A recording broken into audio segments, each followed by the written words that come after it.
Welcome to Live Genre Chronicles, the newest era of our critical podcast about the diversity and development of Japanese RPGs. Every once in a while, very sparsely lately, we gather to discuss an RPG and its place in our understanding of the genre. I'm Val. Biannually. Biannually. Yeah, I want to get through like 4 games next year. We'll do our best. Anyway, I'm Val. I got deratioed into hell by this game. I'm Becky, and I wish I was low D'd. There's so much I want to buy. I'm Leroy, and I have an absolute defense rating of 1.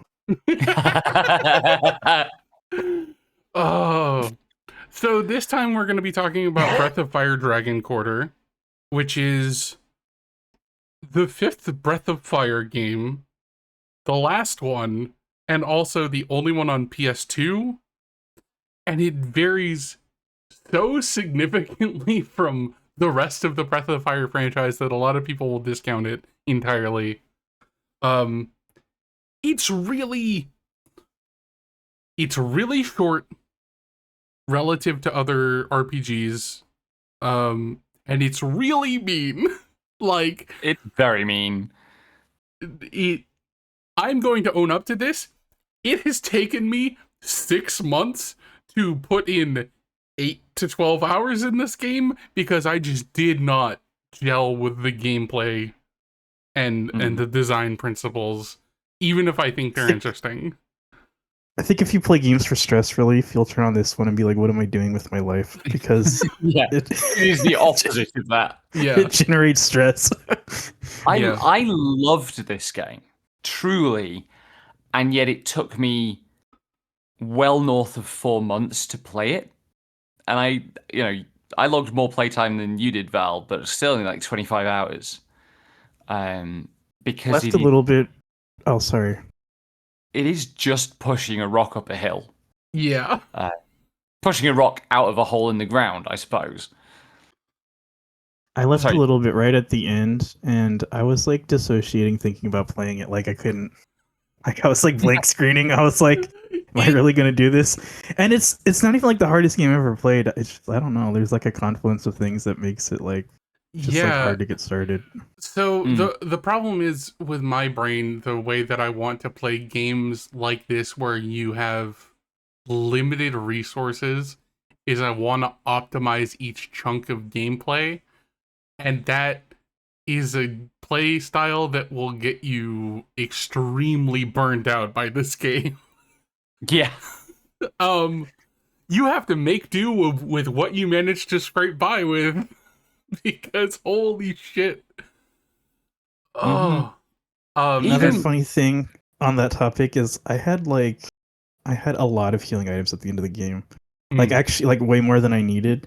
But when I was still doing the last part, I was like, oh no, I got hit. It's all over. Even though I ended up with like 80 items at that stage of the game. Yeah, they do a lot of damage. Like you're never really in a position where you're more than like 4 attacks by a boss from just being dead, or even from quite a lot of wandering monsters. Yeah, just like one combo from the bosses actually. Yeah, it's hi Cozy. The thing about this game is that like when I finally got around to it, which did take 5 to 6 months, I'm not, super proud of that. My gamer pride is incredibly bruised by this game, but whatever. I really just got the vibe of like, there's been like a spate of like light novels and manga that are like, we're gonna throw this dumb fuck in a dungeon and he is going to scrape by the skin of his teeth the entire goddamn time, and you're gonna read this and you're gonna love it because that's the sort of misery you like other people going through. But it's a thing you have to play, and that's where it's just like not quite for me. Well, also most of those are comic to some degree or other, right? Whereas No? Okay. There are a lot of them that are, this is genuinely, this dude is going to suffer in a not funny way because it's dramatic. And I can take some of that, but having to deal with the mechanical friction around that is really, really tiring. Yeah, it's like the game is a grind. Normally we think of grinding as the thing you do optionally to gain power. This game, it just feels grindy the whole time, even though it's kind of not. Yeah, it is Because the combat's so decidedly unforgiving. it is decidedly not grindy unless you want to make it grindy by doing a loop to gain like party experience that you can then throw into your party and make them higher level. Because there are some difficulty spikes where a lot of guides will recommend you do that because it's just like we have this weird system that lets you basically load a save, but you keep all the bonus XP you got. But Yeah. it's more of a grind on your soul than anything. I was gonna say it's grindy either way because you can keep looping and grind like traditionally, or instead you could spend like 100 hours like kicking slimes so they don't get close to you and do it the first time. Yeah.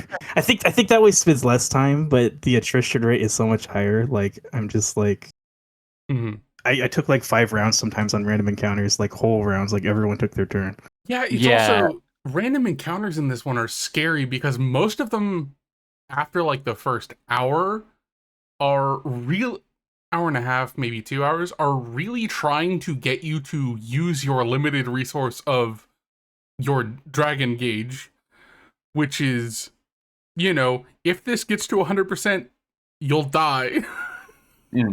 Yeah, because they have to, because if you just save dragon gauge for like bosses towards the end of the game, you trivialize all the end bosses. Which I do believe that having watched some of the additional scenes introduced with the soul system, they were kind of leaning towards that, but that's a whole other issue. But also all the random encounters past like hour 3 or 2 or 3 have status effects that will just fuck you. Like it is crazy. It also it really wants you to get the preemptive strikes as well. Yeah, there are no neutral battle starts. Yeah. To be fair, like this game has a much more extensive set of systems around preemptives than most. Like with traps and so on. It's still annoying. It's still really hard to judge, like, am I the right distance from an enemy to press the kick button? There are other like abstract variables too, because if enemies are close together, then you're gonna fight more of them, which sometimes means you're gonna die. Yeah. At some point, I disengaged from all those systems and just used Lynn. She has a gun that lets you shoot. Yeah, no, I was from far away, and I'm just like, I'm not risking this because the punishment is really bad. If you mess up the preemptive minigame, you could total your file. Like I'm not even exaggerating. Yeah. I once Lynn got introduced as an option, I would just like, oh, I'm just gonna use her because I want to be able to preemptive on everything, from a distance, instead of letting them maybe accidentally get an extra turn and bind my entire party so their friends can all come gank me. That's no fun. And this is a grueling game, and I think I respect that. I don't like it.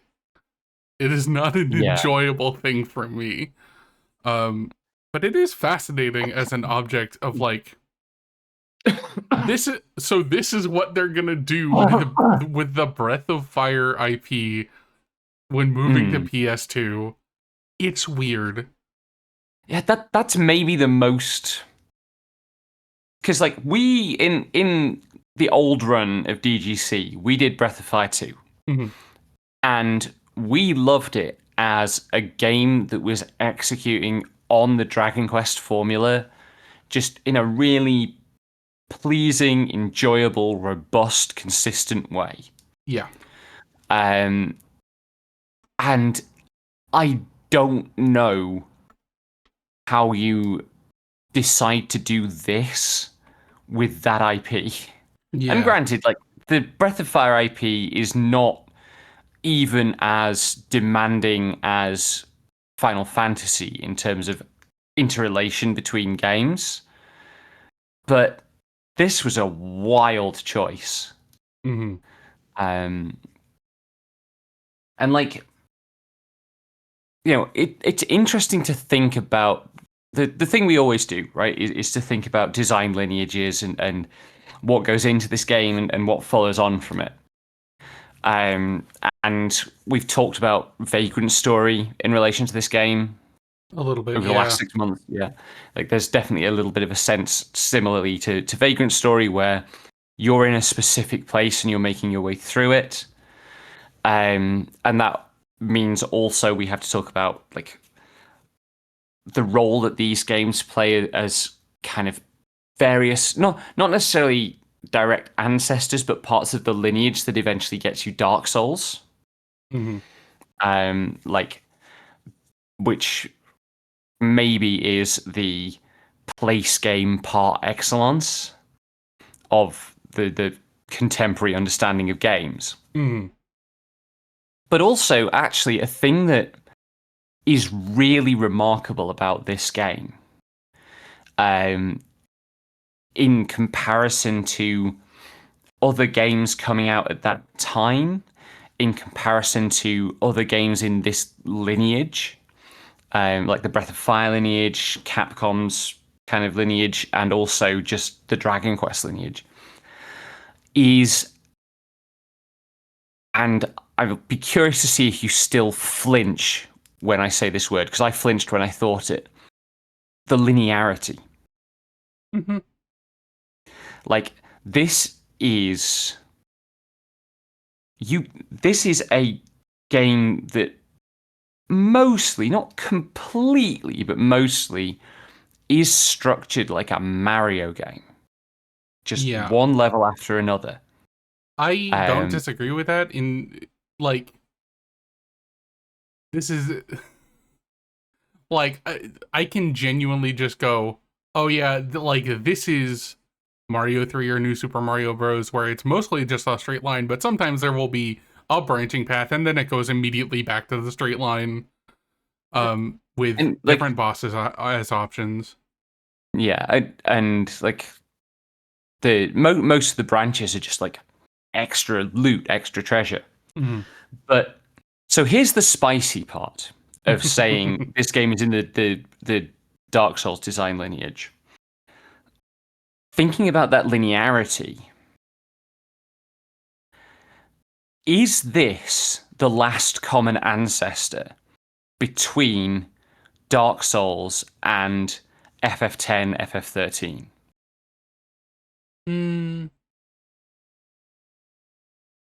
Like, because the way that this is linear and the way that it feels like a slog, those feel to me, and I literally thought about this like half an hour ago, and I was like, wait, this is the Palamecia and the Ark from FF13. The bits towards the end of the first part of the game, before you unlock like party selection, that are just these long levels with one encounter after another. Any one of which could just gank you. Yeah. And also specifically in FF13's context, like, you are doing what Ryu is doing here, which is trying to escape to the surface. Yeah. And trying to prove yourself to the powers that I'm trying be to escape the all-encompassing kind of domination of the space by a hostile power, right? Mm-hmm. And you are starting out as, you start out in FF13 as somebody who was a foot soldier of that power, at a fairly low rank, and the parallels are there actually. Mm-hmm. And now I want to go back to 2010 and hunt down everybody who was like part of the cult following of this game, but shit talking FF13 for being linear, because you know there were a bunch of those people. Mm-hmm. God. Yeah, but yeah, like I see the resemblance for sure. It's a good. I didn't even think about that. You know, the whole time I was thinking about how the game reminded me of Eternal Sonata. Oh god, so like it's not from a thematic perspective, No. but it's from this kind of like, yeah. So it's not really the story, but it's like, how do we stage the PSX RPG in a new way? How do we represent this in 3D space? How do we kind of like less abstraction but some abstraction? And I think like Trace was probably played this game, looked at this game, because it comes up in what's that gun game? I can't even think of it right now. Resident Fate? Yeah, Resident Fate. Like Resident Fate's kind of pushing that farther, but I think it's like coming from that same design lineage too, where it's like, okay, how do we represent this stuff? How do we do something different? Yeah. And yes, also like in that kind of world structure, that directionality of the game, like Eternal Sonata is also, there's a bit more, like Eternal Sonata has fast travel and you can go back to areas, but the story never gives you a reason to. And the areas are again very quote unquote linear. It's just you are walking from point A to point B, and then at point B some plot shit happens, and you go to point C. And you know, I can forgive myself taking until the last minute to spot this game being related to FF13 in that way. I've been thinking about the period of JRPGs more or less between Eternal Sonata and FF13 for a decade and a half, and had not fully made that connection at any point. But you are right, like, and even so, FF13, a lot of the progression is defined by how steadily over time the combat systems get more intricate and demanding, but also like liberal. In terms of like, there's more stuff you can do, and that is also Eternal Sonata.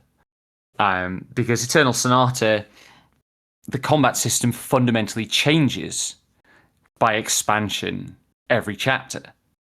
And I hate Eternal Sonata.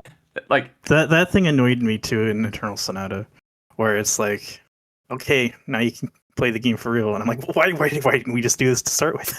The real Dark Souls starts here. I think in Final Fantasy 13 there's very good thematic reasons where I'm like, okay, but wait, here's why you couldn't do it. But in Eternal Sonata, I cannot come up with a reason. They're just like also, they're kind of worried about overcomplexifying the game. Yeah, the ways that Eternal Sonata does it, I think, across the board, Eternal Sonata is worse at this than FF13. Like, the ways that Eternal Sonata changes what it does are more obnoxious and more annoying. And I think Dragon Quarter is interesting because it's kind of ambivalent to this. Like, I think Dragon Quarter, it does change how you play, but it's in a way that maybe is organic, or maybe, I don't know, it's secret space. Like you can find skills from stealing, kind of like, I don't know, I guess it's kind of like Final Fantasy, which will change how you play, or you might you might get a treasure key, or you might not, and that might have a skill that'll just, actually do something different for you, or you might miss all that stuff and then kind of play in a linear way the whole time. And in that way, it doesn't have that kind of curation where it's like, okay, the sense of enclosure is going to open up and we're going to do this intentionally. It's kind of still, I guess, it's kind of like a Super Nintendo game. Sorry. Yeah. Also, just on that last point, this game doesn't open up, right? Like the very last thing that happens is you get to the place where it opens up, rather than there being steps along the way where you're more free. Yeah, that's true. So, like, thematically that, but also, the moment where you start, when you get Nina and you can use her like trap spells to control the enemy's ability to approach you. That's a big change, I think. And then the only other moment that's like that, and it's a much less distinct moment, is the way that eventually the traps lose their power relative to what you can do with direct damage spells, and so you sort of grow out of heavy reliance on trap spells. Yeah, the thing that I found with the trap spells is it was when you get Nina, it's a burst of damage you're not usually a burst of damage on not your turn that can interrupt and maybe kill an enemy if you've prepped them properly. But later on, it's more advantageous to have traps with status effects that will completely interrupt them.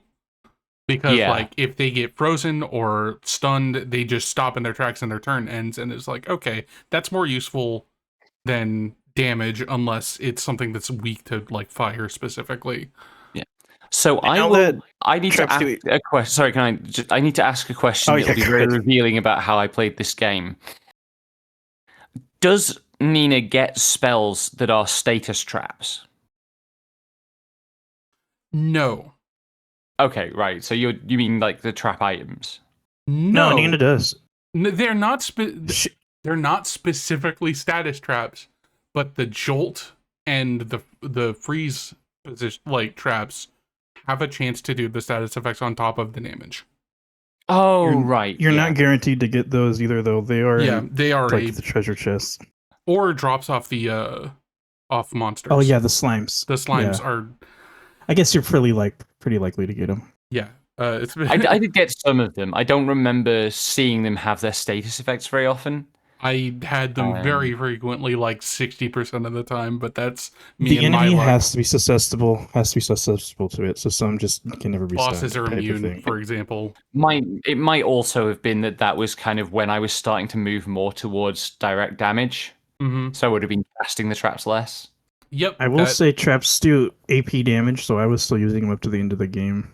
Yeah. But that's because I was paranoid about taking any damage. I mean, that's the right way to play this game. Because you will... It's not death by 1,000 cuts. It's death in like 3 cuts. This game will absolutely shatter your party. And, you start out and you can carry like 15 item stacks. Yeah. And one stack can be 10 heal items or 10 status recovery items or a space that you hold free for an unidentified piece of gear that you maybe have to hold on to for 4 hours of gameplay before you can use it. It's so... The pacing in this game is wild. And the decision to like... That's... So like... Little ramble about the systems. The items that you get from enemies, if they're gear, they're unidentified, and you have to take them to an identifier before they're usable. It's not like it's like actually random or anything. It's set based on the enemy. You're just not allowed to see it. And like knowing what enemies in which parts of the game drop what and which is holding on to is the sort of knowledge that you're supposed to get when you're like playing through the game multiple times. But it's really just unnecessarily obscure, and it does so in a way that actively makes the game harder because you have to basically gamble on whether this inventory slot, this drop is going to be worth not being able to carry healing items, status cures, traps to control how many enemies you get into an encounter with, and whether you're allowed to attack a bunch of them all at once. There are so many downsides, and very rarely are the bits of gear worth it. Yeah, it's... For a game that, like, has so much of that loot, that emphasis on, like, loot gear, it's wild how rarely you get gear that is a meaningful upgrade from it. and you get so many pieces of gear, and like probably the most galling thing is, you go into a new area, and in the first encounter you get a loot drop that's a piece of equipment, and you go, okay, cool, I'm going to go and get this identified because it's literally one room back. And you go and get it identified, and it's useful or not. And then you come back and you fight the same encounter that's respawned again, and you get the same drop, and it's unidentified, and you can't just hold it up next to the one you've already got and go, oh, this is the same thing. Yeah, like if there was a thing where once you have seen an item, even if it was like they have like plus numbers, like even if they got so granular as to be like, no, you have to have seen this item at this specific plus value to be able to identify it in the future. If you could just see that, that would be so much nicer than what it's at. But yeah, you just have to keep that in the back of your mind. Like so many things about this game. And the play segments between identifiers are so long. Yeah. Like each of those levels, if we think of this in like classic video game, Sonic, Mario terms, each level is a single really long section of play. Yeah. Like probably, I was slow. You were a lot faster than I was, but I think I was probably an average about 3 hours of actually playing the game between, rest stops, shop identifier stops. And then even then, like, you can't rest to regain HP. You have to just buy items at the shop and chug them. Yep. Except once. There's one place where you can rest, but it triggers a plot event. And the plot event is an ambush that you have to get through. Yes. Oh, also, this game, because it's Capcom throwing Resident Evil into fucking Breath of Fire, you need to use an item to save, which very limited amount. I found out something really goofy about the save system in the PAL version. So there's the PAL version has some changes. One of the things that happens when you like restart or restore, which is restart is you restart the entire game, restore is you basically load a previous save but keep your some gained stuff, and it updates like your item locker. But it resets your items on hand to what you have at the start of the game, which is like some healing items, some meat to lure enemies, and a save token. And because save tokens are a thing, you might go, I'm gonna just kind of loop this and get and save up save tokens. So when they re-released it for PAL, they made it so you start with 9 save tokens. But fucking Christ. But and here's the funnier bit, they also took out the save anywhere function. Which I'm going to out you for this. Leroy told you that was a function in this game, and you then, like a week or two ago, went, I wish there was a way to save anywhere in this game, and I had to go, Leroy literally already told you there was, hon. Oh, that's funny. I did it with save states instead. It's fine. To be fair, I just saw someone online said, like, I do not have time to play Dragon Quarter because you can't save anywhere. And I'm like, okay. The game does not tell you this information, so it's easy to miss. Yeah. I part of the problem was that, you have the save token saves, you have the save anywhere saves, you have restore and repeat and whatever. I just got kind of I never quite got all of those different things sorted in my head. It's very helpful then that all of them are explained in the menu. Yeah, I know. I mean, the game text, like, this is an old enough game that the game text is not always clear.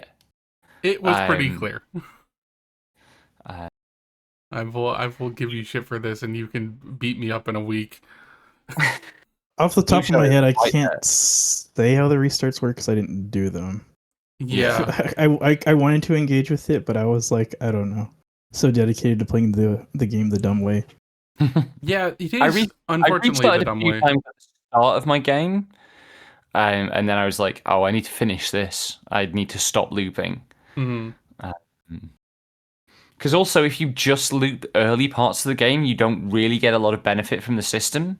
Yeah. But the first level is not introductory at all. Yeah, it really throws you in the deep end. Or at least the middle You're end. so reliant on item healing, and items aren't cheap. So you're going in without very much healing available. Mm-hmm. Mm. Yeah, it's also...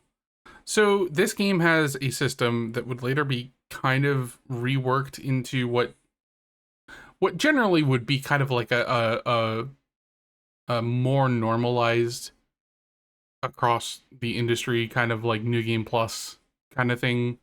But the specific touchstone I would bring up is Dead Rising, where basically you inherit your mechanical strength from the previous cycle if you screw up and need to restart.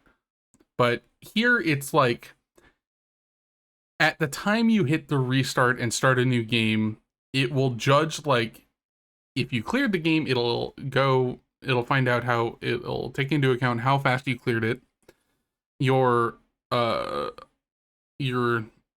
percentage of extra turns, which is like how many times you got the jump on enemies, like how many chests you open, map completion, a bunch of this stuff, and also your party's average level. And depending on that, you get a score that then determines how much your D ratio improves, which it doesn't affect the story in any meaningful way, but it does basically allow you to get into some extra side areas with items and shortcuts, and also opens up a bunch of cutscenes that are just added in, sprinkled through the rest of the game. And having watched them now, it's really, really stark how a lot of them would have made a lot of the dungeoneering segments feel so much less exhaustingly long. It really feels like they were taken out once they came up with this new mechanic, because it's just like, here's a bunch of stuff where like Lynn goes, hey, we should rest because Nina's having a hard time, and then later on, because Ryu's having a hard time, there's a bit where Ryu is like basically praying to Ajin inside him and going like, hey, I'm probably gonna give up my humanity, but like this is fine, I guess. Like right before the final boss. Yeah. Which is interesting and could have been interesting if it didn't take a second playthrough to get all these little details about these characters. Yeah. And I don't know what the vibe was there. Capcom! I basically like, I compared it to Nier, where Route B will have a bunch of different like scenes that you didn't see the first time around, but yes, it has like you need to get a better Resident Evil ranking on your first playthrough in order to see them, which is very 2002. Very, yeah. I don't know what they were doing here. Yeah, I mean, I think maybe even in 2002, we're starting to get kind of experiments away from rather than towards in JRPG design, right? Like the thing that becomes so much a part of the story in about 2006, 7-ish, where it's like, we can't just be JRPGs anymore because the nasty shouty men on YouTube will be mean about us. Like, this definitely feels kind of that spirit. Like, if you compare this to Live Alive or any of the weirder, more experimental PS1 games like Parasite Eve or Racing Lagoon or Vagrant Story, this feels less like they had a clear idea of what all the like pushing the boat out was supposed to achieve. And it's more towards that Eternal Sonata thing of we can't just be that old thing because they hate it now, apparently. Yeah. Which, Blue Dragon is contemporary with Eternal Sonata, and that is extremely traditional and also probably the best game from that period. But then this is almost contemporary with FF10, which is possibly the best game from its period. So yeah, it's just kind of wild to see that these, like, it is very interesting to see these experiments like continuing on a different design line, because we don't really hear about Capcom for their RPGs. yeah. Because, aside from the mobile Breath of Fire game that came out later, apparently Breath of Fire 6 in 2016. God. And it ended operations like a year later. It's just that like, sounds about right. Yeah. I actually shouldn't say we don't hear about Capcom RPGs. We do. People just don't consider Monster Hunter an RPG. Yeah. Which is hilarious given the sheer number of tabletop campaigns that I am aware of these days that are just people trying to do various forms of Mon Hun. Yeah. But yeah, this game is a doozy. It's really good aesthetically. I think it's really, really interesting to look at. Also the main character I don't know if there is any citation of it, but I feel like the main character, Ryu, visually inspired Simone from Gurren Lagann, who is also a kid in an underground society that wants to escape, but he does that in like the first episode, so that is not the point. Quite possibly. But yeah, I want to linger on how it looks a bit, because I think ultimately that's why I like it so much and why I have such fond memories of it, even though I'm glad that they're memories and not current experiences. You are glad to have played it. Yeah, because it's very, very good at creating its vibe, just overall. Like this story where humanity has lived underground for centuries and in this super oppressive, gross, like dilapidated industrial, basically mine with a bunch of fucked up machinery. Mm-hmm. It's really good at conveying that. It's also, it's got some of the best plotter that I've ever seen in an RPG. In terms of just how willing they are to make bespoke shit to just be lying on the floor or piled up in the corner of a room. There's so much just trash lying around as part of the set dressing. Which, when we're talking about a fully 3D game, that's quite a lot of extra labor, even just placing that stuff. Mm-hmm. And they do such a good job of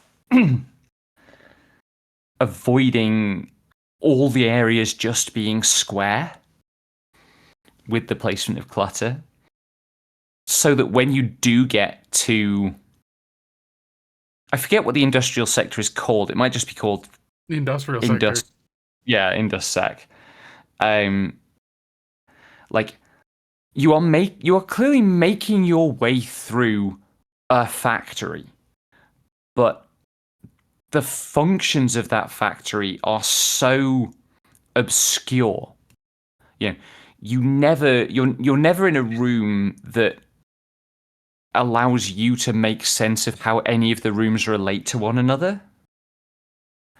It's just this big, inactive, unchanging machine that you are climbing through in the gloom, beset by monsters.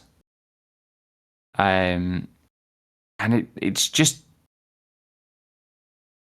it has all the vibe of a steel pipe, which is exactly what it's trying to have.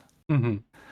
I think Dragon Quarter maintains its like that sensibility even through the boring environments. I mean, I'm just saying what you're saying, but it made me think about a game we played on DGC, Shin Megami Tensei 3, also a hard dungeon crawler game. Yeah, it has a similar sense of like exposition, I guess. Like it'll stop the game to have like a fixed camera angle and show like their weird sculpture. But when you go inside the dungeons, they're very utilitarian. Mm-hmm. They're like, I mean, they look like dungeons. They're gridlocked. It's like they're kind of focused on the gameplay. But I think in Dragon Quarter, the spaces are odd and weird, and it still feels like you're in a dungeon. But there's also, I don't know, you still get this like sense of place that I think kind of pulls it. It makes it so like when you go from the curated town scenes or the more artistic scenes into the dungeon, you feel like there's a sense of continuation through the two. Yeah, I like a lot. It feels like the game is on the same wavelength. And sometimes in RPGs you get like, here's this part, here's that part, and we're gonna present them differently, which still works, but it's a different vibe. Like, it really doesn't have the classic thing is the like town countryside divide, right? You're in a town, that's one visual language. You step outside of the town, you're on the world map, that's a completely different visual language. And one of the things that Dragon Quarter is really good at is that some of its encounter zones are places that people come through, and some of them aren't.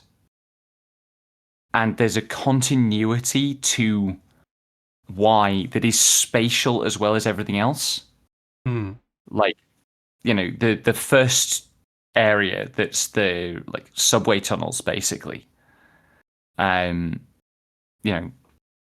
going through the maintenance spaces, and similarly, the factory. You're using the traversal that the workmen who worked this factory would have used.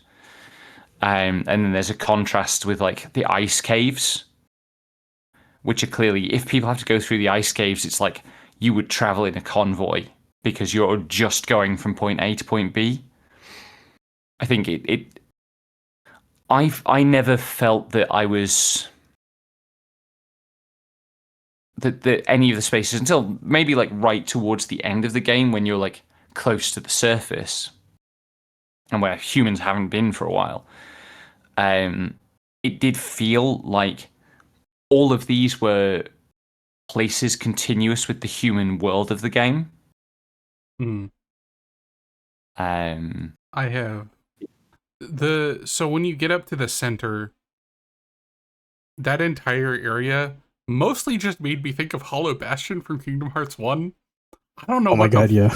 I don't know what the vibe was there, but like the weird hazy fog and like the very large ornate like banisters and railings and all this fancy decoration, but it's populated with monsters. I was just like, I am wandering through Beast Castle.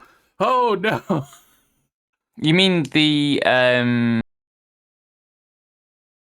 like towards the end of the game where there are multiple regions to fight.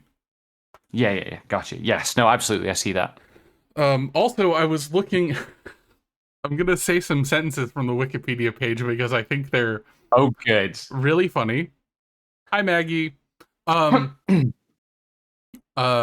The project was headed by series veteran Makoto Ikehara, who was inspired to create the game's dystopian setting by the 1994 alternate history novel Gofungo no Sekai, literally The World 5 Minutes From Now, by Ryu Murakami. And then the second sentence I want to say is or the two next sentences are very good. The unique gameplay and high challenge were to differentiate it from previous entries in the series, which Ikehara felt were too easy compared to other role-playing titles. The level of difficulty increased as development progressed.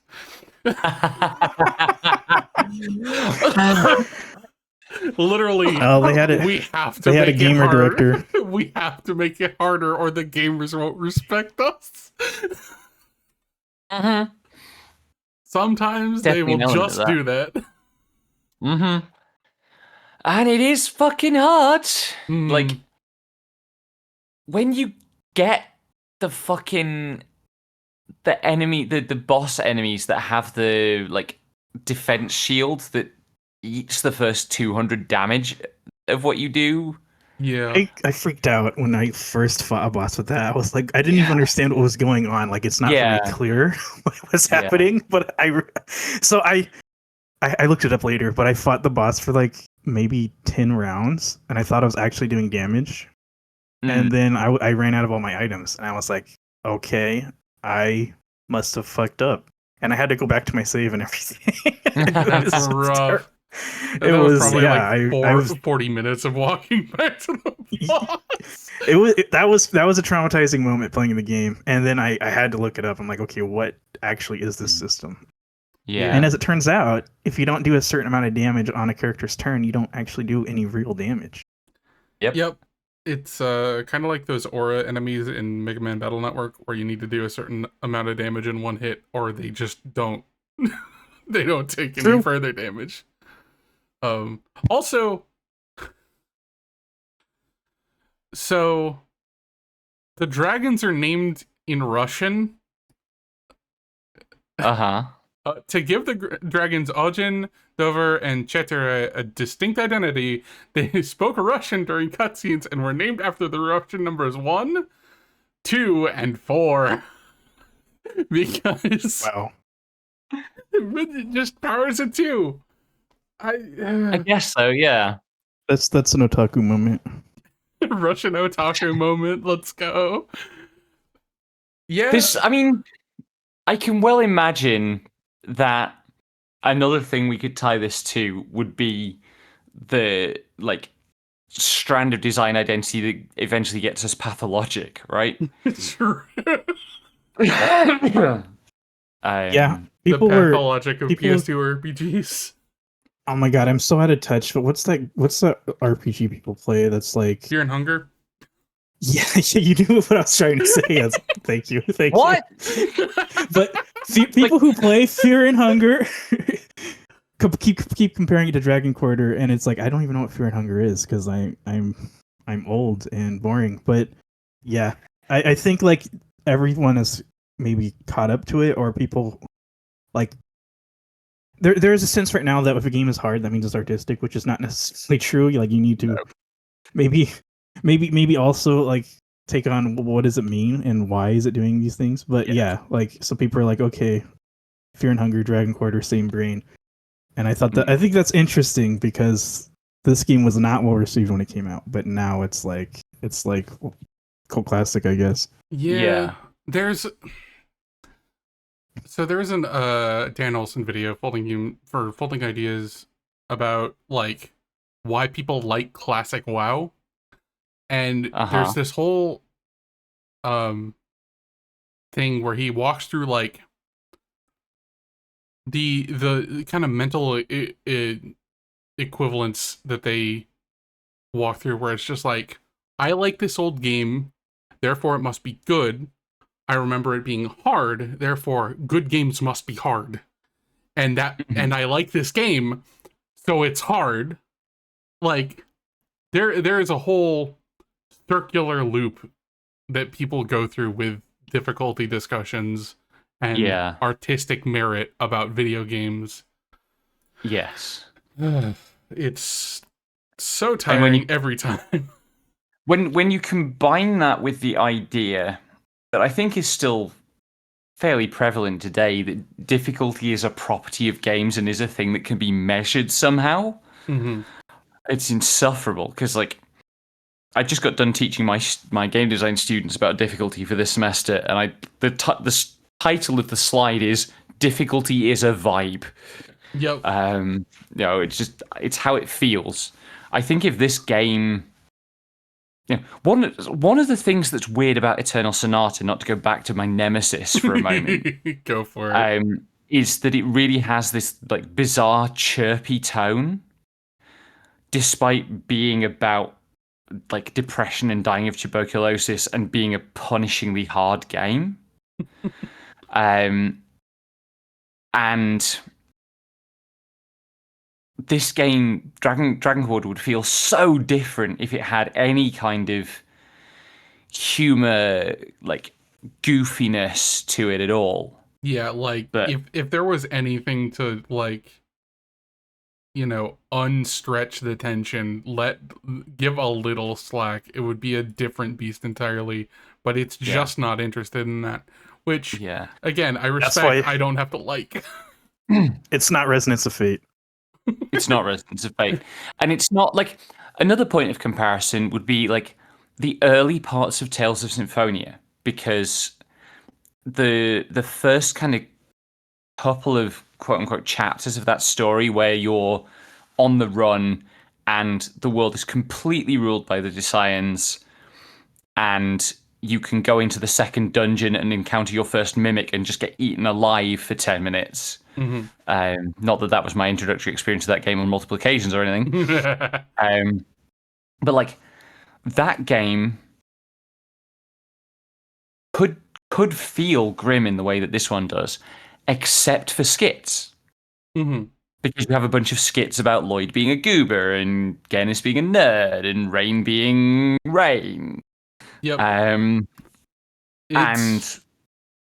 for better or worse, I think one of the main differences between like Tales and a lot of other contemporary RPGs at the time is that Tales was interested in making time for you to remember that the characters are also supposed to be people and not just characters in a story, and they have a bunch of stuff going on.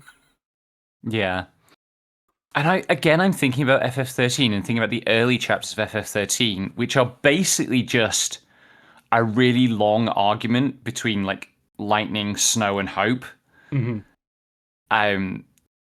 All the way up through like Vile Peaks and stuff. And people got so mad about that. But it's what that game does really well, is not relent on its tone. Yeah. And this is the same. It's when the game has more than just treats. kind of. It's not just escapism. It's like we're trying to do something here. Yeah, and I do wonder, if the design urge that resulted in them taking out a bunch of those rest stop scenes was like they were aiming for the tone that they've gotten and kind of just slightly overshot the mark. I think that's pretty valid. I was also thinking about it in terms of like, if you don't do the restarts, then you're suffering more as a player. And so you get like this curated suffering version of the story. Yeah. Where stuff doesn't even make sense and there's not a lot of levity and breaks. And you're kind of like, you don't realize you're picking it, but this is like you picked this version of and this is the version you get. And now we're going back to Dark Souls again. But I thought that was it's kind of interesting. Mm-hmm. It's cool as shit. This game is cool as shit. I just don't want to play it. Yeah. It's so hard. Yeah. You have to play it. It's also like I hear there's not much to dissect too, because it's really short in terms of like actual content. It's just such a process to play all the bits between the the character moments. Yeah, and the story is very simple in that it's very classic. It's very contained because it's basically all one place, right? It's just this deep hole that you're at the start at the bottom of and you climb out of. And it does a whole bunch of classic things with like your buddy from the start of the game who becomes your nemesis because he's jealous of your power and also afraid of it. Various different evil bosses who have, not quite different motivations because it's not that sophisticated about who the bosses are, but like they have different identities in how they perform their cruelty and their power. And you meet a strange, initially hostile woman who you come to work together with to protect a, it's a little unfair to call Nina a Moe blob, but kind of a Moe blob nevertheless. Your Moe blob air conditioner. Fuck you! I'm right. I'm glad I had my hand in front of my mouth at that moment, because otherwise I would have got water all over my monitor. But like Nina has some agency of her own, but she is also like there to be an object of protection. Like all of that's very classic. I do think actually that the dialogue is pretty good. It's not earth-shaking, but it's also not trite. And it's really helped by the thing that kind of PS2 moment of, oh, we can do camera work now.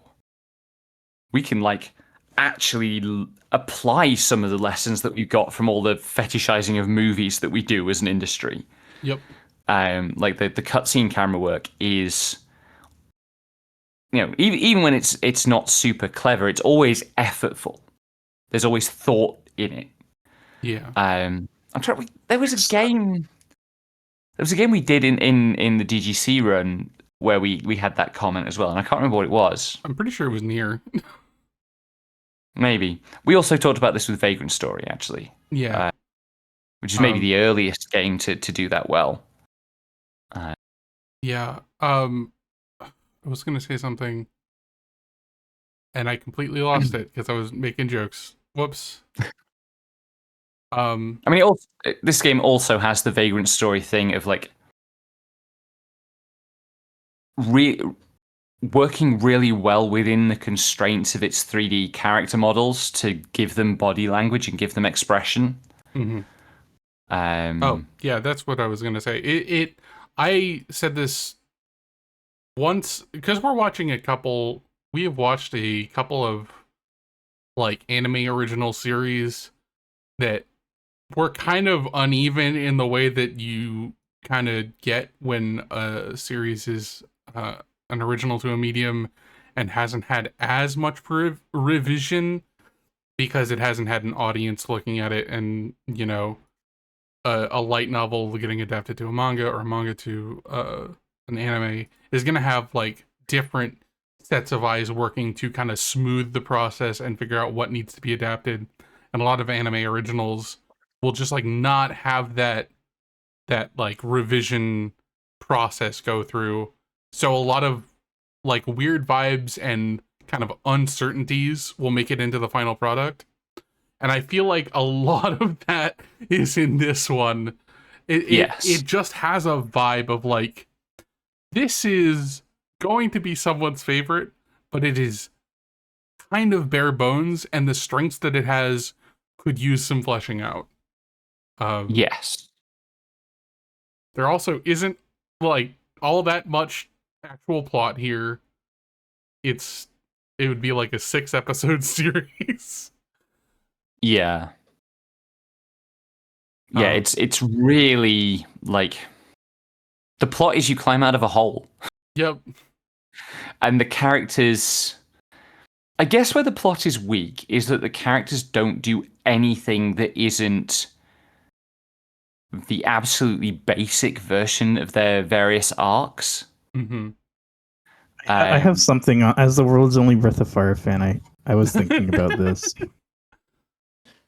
Go on. But it's kind of long, but I can get into it. Okay. So Breath of Fire 4. I have to go back one game. The duo antagonist and as full antagonist is Faolu. He's a literal god emperor dragonkin he doesn't trust humans to inherit the world. And this is for pretty decent reasons. Like in Breath of Fire 4, half of the known territory is polluted by actual nukes, like it's unambiguous nuclear weaponry. In the game, I don't remember what it's called. It's like a cursed cannon or something. But yeah, and the cursed cannon pollutes the ground and makes everything dead. And they keep firing it. They fire it in the game. It's very dramatic. Mm-hmm. So Faolu is the final boss. And after you do all the JRPG things that prove, and you fight him. And then you prove to him that humans can have free will and maybe won't nuke each other anymore. And in that game, Faolu is a white-haired gay boy. And there's kind of this plural homo tension because Ryu becomes an aspect of Faolu. And then they're each other, but they're not. They kind of split and have this conflict. Which that part's cool. I'm like talking more about the other game. But I think that is kind of paralleled. Like, I think they were looking back at least one game when staging the relationship between Ryu and Bosch, because they like inherit the will of these dragon gods, but they split from them. Like, I don't know how to put it. Like, Ryu is the XP of Ojin or whatever, and Bosch inherits like the will of Shetyr. Mm-hmm. But unlike Breath of Fire 4, they're not actually dragon gods anymore. They're I don't know. They're like masses of power more than anything. Yeah. They're like fighting their conflict in their image, but it's not like actually top down. It's not like top down them determining all this stuff. Yeah. So like there's this other story in Dragon Quarter where it's not just escaping from the hole, it's not just escaping from enclosure, but it's whether or not humans can be trusted to leave or trusted to make decisions anymore. Like it's not very foregrounded in the game very much, and I think I kind of wish I can't like make it. I can't say definitively because I didn't like play the game 4 times to say, oh, maybe it is actually in the game. But I feel like if that stuff was foregrounded more, you would get to the end and be like, wow, this is all coming together. This is all really cool. So I kind of agree that the characters have these cool motivations, but they don't externalize them. And so you're sitting there like putting stuff on the, I don't know, putting stuff on the board, trying to make up the connections post facto. And I'm like, maybe it's like this. Yeah. But anyways, whatever. I still really liked how, like, you have this dirty and grimy homosexual death drive between, like, Ryu and his coworker, which, at least in the context of being a Breath of Fire 4 fan, I think it covers more ground. Because, I don't know, like, it feels like it's now about labor. Like, you're inheriting this conflict between symbols or images between the gods, but then it's also about, like, this labor value system that came out of that. So like one decision in the game that I thought was really awesome, because I think Val talked about this earlier, where Ryu uses all his, what's it called, D counter? Yeah, and like the D gauge. And it seems like he's gonna die, which is like how I'd expect that plot to go.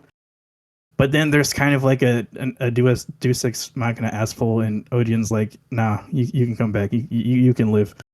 Yeah. And so, I mean, I don't. It's just kind of like, it's kind of hopeful after all that struggle that it's like, actually, maybe you won't, destroy the world or cause the collapse or whatever the reason why they're stuck underground. Like maybe you can get up and do something.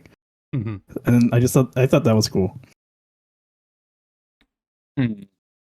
Apparently they modeled Elion on the Dragon Breath of Fire 4's Big Bad. So, because he wanted to use the character again.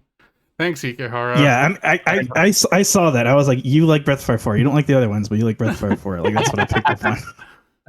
I like Breath of Fire 4 as well. So I was too busy in that sequence, just like thinking about how they're riding the Akira lift back up.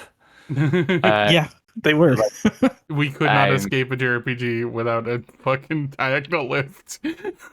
You can't. Like Akira invented this stupid thing, and now it's in everything. But there's one of those. There's one of those in Doom 3. Why? I don't know. No, I'm sorry. Doom 3 referencing Akira is the least surprising thing possible. Yeah.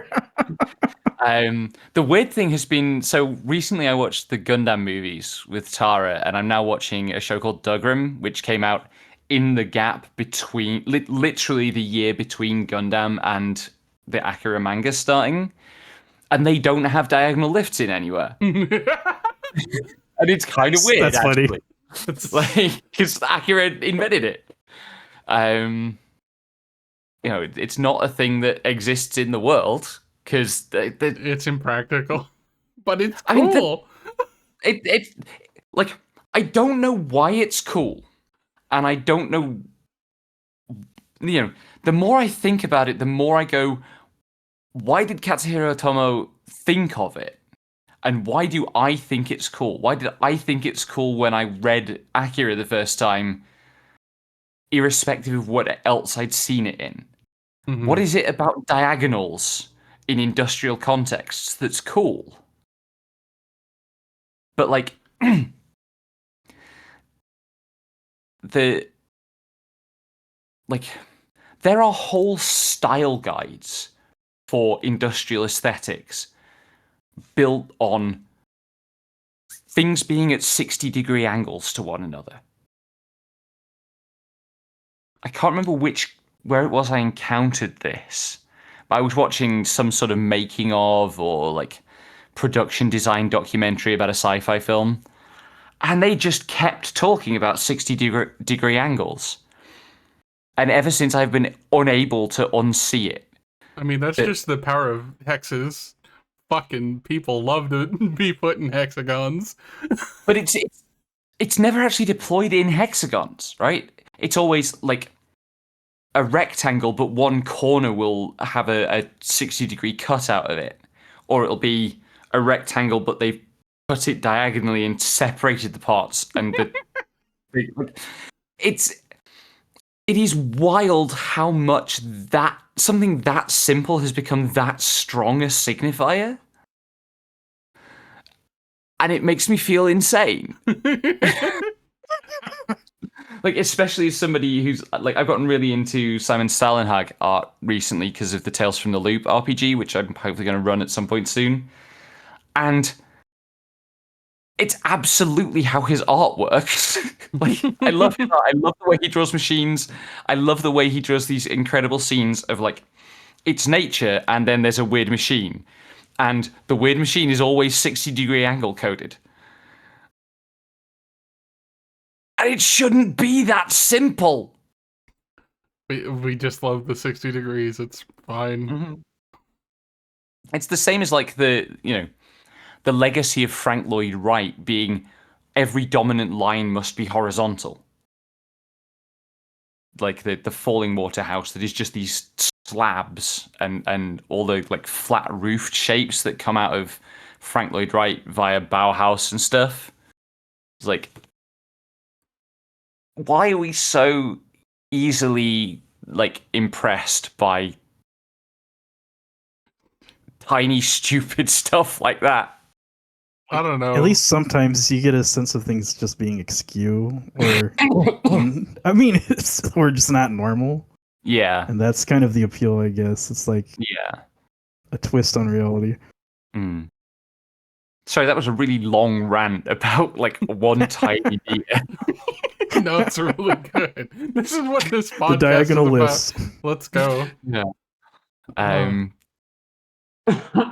Also, I'm just gonna say that I went through the entire game going, God, this music reminds me of fucking Vagrant Story. Why is that? And then after I beat that, I was just thinking that. Then after I beat it, I was like, oh, it's the guy who did Vagrant Story. That's why. Oh, wait, for real? Yeah. That's right. Like, yeah, it's I forget his fucking name. It's well, so fucking. Of course. Yeah, it was just like, this doesn't feel like a Dragon or like a Breath of Fire to me. This just feels like I'm playing another Vagrant Story because of music, and lo and behold, it's the same fucking guy. That's the tactics guy too, right? Yeah. Yeah, okay. Matsuno's like favorite guy. Mm-hmm. I have to admit, I had the sound down pretty low a lot of the time, and I'm because so about an hour before we went live, Val shared with us a playlist of like all the cutscenes, and I'm watching them. It's like, damn, this music is good. Yeah. I wish I'd been listening to it rather than like watching football. I mean, sometimes it's stressful to have the music on because it's that guy. The loops are short. The loops it's are very short intense and it's marches. Yeah, the loops are short. It's very intense, and also it's this game, so all of the noises are just kind of stressful. Yeah. Have we got anything else to say?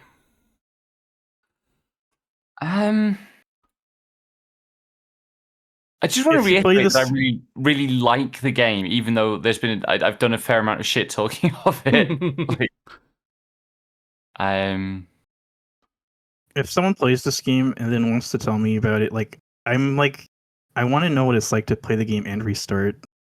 Yeah. And maybe it actually changed the game a bit, because I'm not sure the right way to play the game. Like, okay, there's no wrong or right way to play the game. I'm sorry. I'm not sure the most enjoyable way to play the game is the way I played it, where you just kind of grind through it and then you're in panic mode the whole time.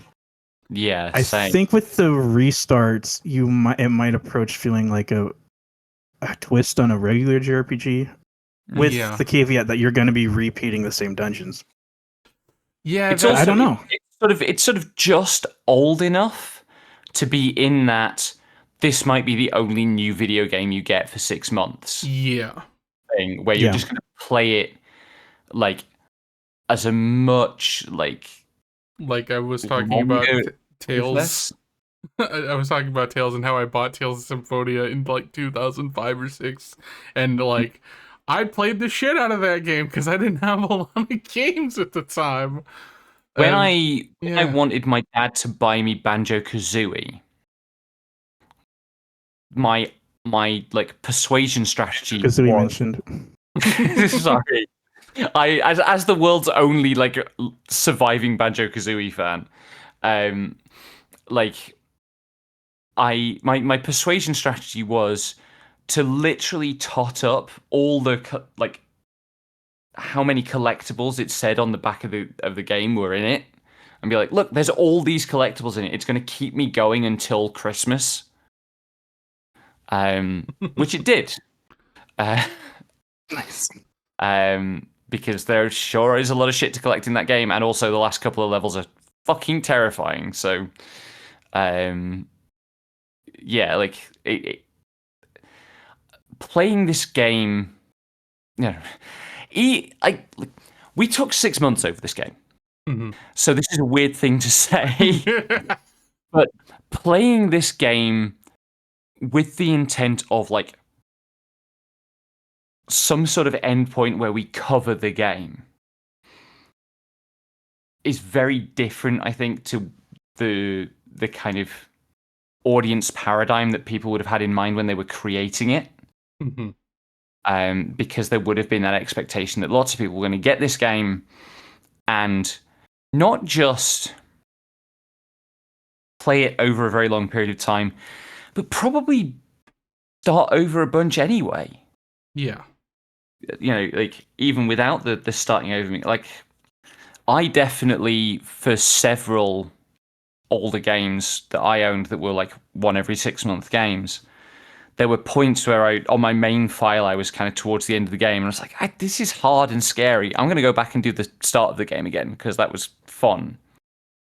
Did you ever do the thing where you'd get to the very end and save it and then never play again? No. Because I did that all the time. I don't think so.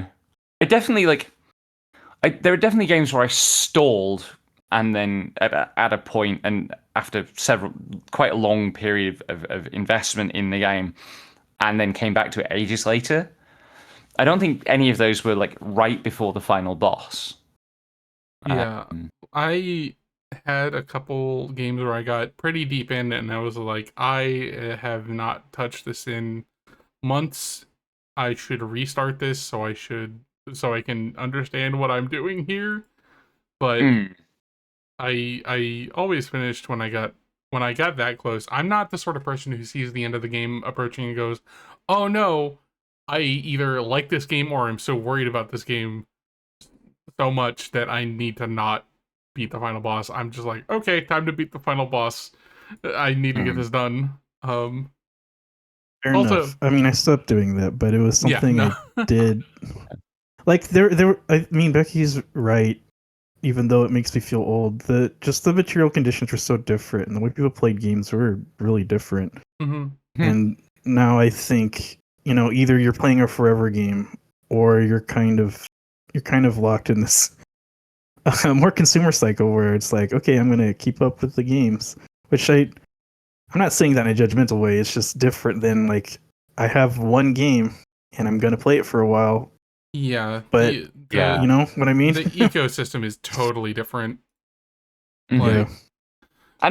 And also, we are coming at this from the perspective now of like we're adults, and like it may well be that there are 12-year-old kids who still only get one like new game that Becky, no, they're playing Roblox they're playing Roblox or Fortnite. Well, like that. My point is that exists for them. Yeah, but they might still only get one new like commercially released discrete software title every 6 months. I genuinely don't know if the demographics bear that out. I don't either, but like I did say there might still be 12-year-olds who are in that situation. Very, very small chance, but yeah, there's a theoretical 12-year-old. The ones whose parents have had the sense to get them off Roblox and Fortnite because Jesus Christ. So like this is now we're way off topic, but from anecdata from working in a high school, the people who are more likely to do that, they just have Xbox Game Pass now. So they kind of just have everything available and they kind of pick and choose. Which is different. It's interesting. The kind of exposure people have to game genres that I wouldn't have had at when I was their age. Yeah. But yeah, it's I think the ways people like determine what to do or what not to do now are much. I think a lot of it is not like what is available to me, what can I access, and a lot of it is like, okay, what are people saying about this? What do I, it's like social pressure and online osmosis. Well, it's also like the big difference here is the kind of streaming subscription model, right? Yeah, that's which just did not exist in 2002. And also more globalized discourse about video games at any given time, so you're going to hear about some things are just going to blow up, like in a way that wouldn't have happened as severely 20 years ago. Anyway, I cheated through Dragon Quarter because I could not be bothered, and I just turned off taking damage, and I gave myself infinite D-gauge because I got the point. Hell yeah. Yeah. The at whatever point in the game you feel like you've got enough D-gauge capacity to just demove the rest of the fights, it's like you wonder why you were bothering to play the game, honestly. Because I had a weird thing where I was actually sad I couldn't fight the final bosses. I was like, I feel like, well, look at this from another lens, not just the Game of Pride lens, but battles are a way to characterize the characters. You can see, and it's a way for designers to, inject a bit of whatever systematic or poetic meaning. And I didn't get any of that because it was literally impossible to progress the way I played the game. Like I don't know what I did wrong, but I could not fight any of the stuff at the end. So I just used my D-gauge. Well, that shield mechanic that is introduced basically in the last dungeon and just for the bosses in the last dungeon is so brutal that it really does feel like do you have enough D-gauge left to accept this burden check? Yeah. Like I don't know what else you're supposed to do first time round. I think there's like an A/B thing where I think it is possible to come to that point and be able to do it, but you have to have so much game knowledge, or maybe you have to play the stupid fairy mini game, and I didn't. Like there's something I God, missed. we haven't There's even something I talked about missed. the ant colony. Why can you raise ants that are fairies? Also, question mark. Why? Oh yeah, the fairies are like the foreman bosses for the ants, of course. Yeah, there's a whole fucking thing where you have to hire ants, and they take pay every time you win a battle, and then they progress in building a colony, and it has exclusive items, and it's how you unlock the secret dungeon where you can fight the dragon named 2 in Russian. I love Final Fantasy VII's 50 floors of mini dungeon. games. Yeah.